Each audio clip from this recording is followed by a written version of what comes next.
We've all been there. You set a goal, make a plan, and feel confident you'll nail it this time.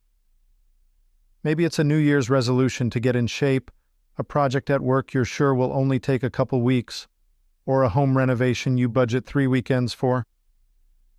And yet, weeks turn into months.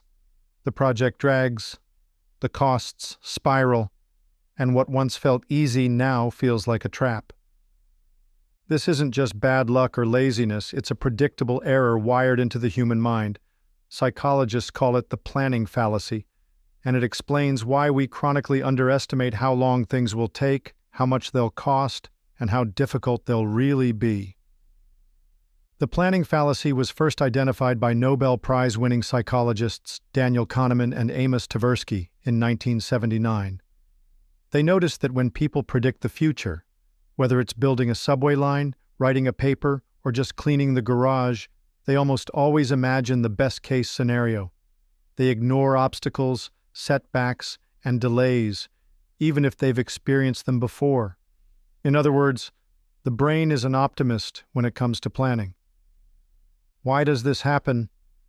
Part of it is that we're wired to tell ourselves stories about success. When we visualize the future, we focus on the goal and how good it will feel to achieve it. That emotional picture blinds us to the grind it will take to get there. Psychologists call this an inside view. We look inward at our own hopes and intentions instead of outward at the cold, statistical reality. Here's an example. Imagine a college student estimating how long it will take to finish a term paper. In their mind, they'll sit down, write consistently, and be done in 3 days. That's the inside view.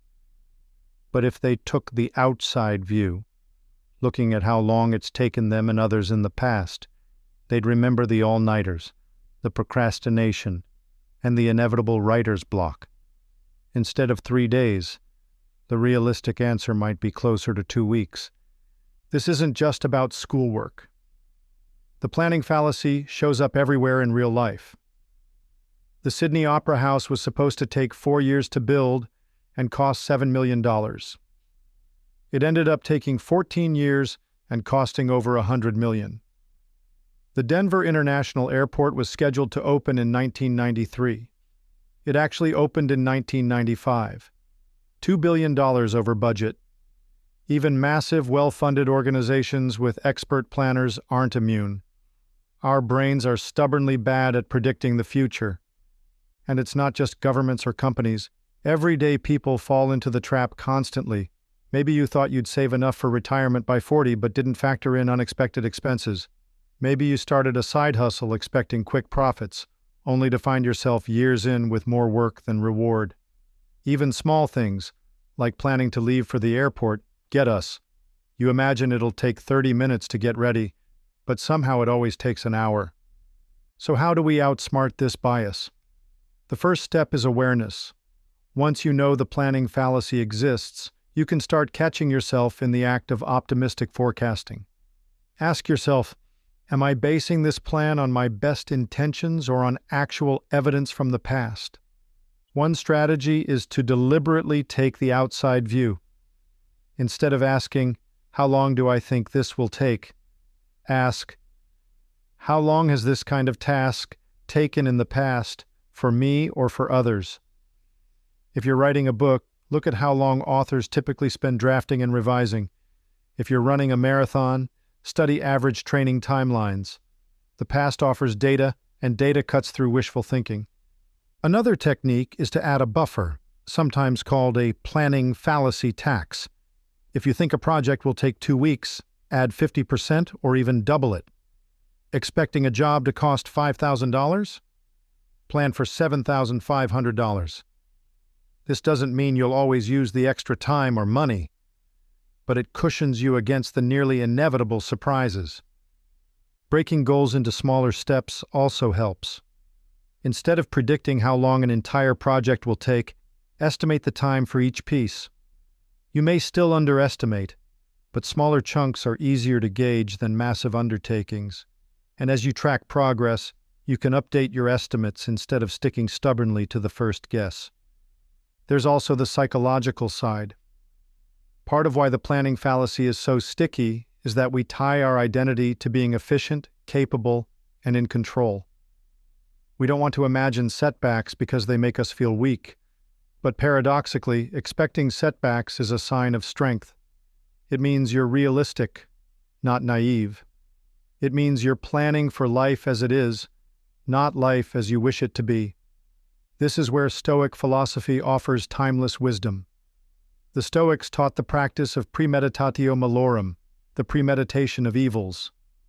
Before beginning any endeavor, they advised imagining everything that could go wrong: delays, losses, failures, obstacles. Not as a way to paralyze yourself, but as a way to prepare. If you expect problems, you won't be crushed when they arrive. You'll be ready. Marcus Aurelius wrote, "You have power over your mind, not outside events." Realize this, and you will find strength in the context of the planning fallacy. This means we can't always control how unpredictable the world is, but we can control how we plan, how we respond, and how we adapt. So maybe the real lesson isn't just about making better predictions. It's about cultivating acceptance. Plans will slip, timelines will stretch, life will surprise us, and that doesn't mean we've failed. It means we're human, and the future is more complex than any one mind can calculate. Still, by applying these lessons, taking the outside view, adding buffers, breaking goals down, and practicing Stoic foresight, we can get closer to reality.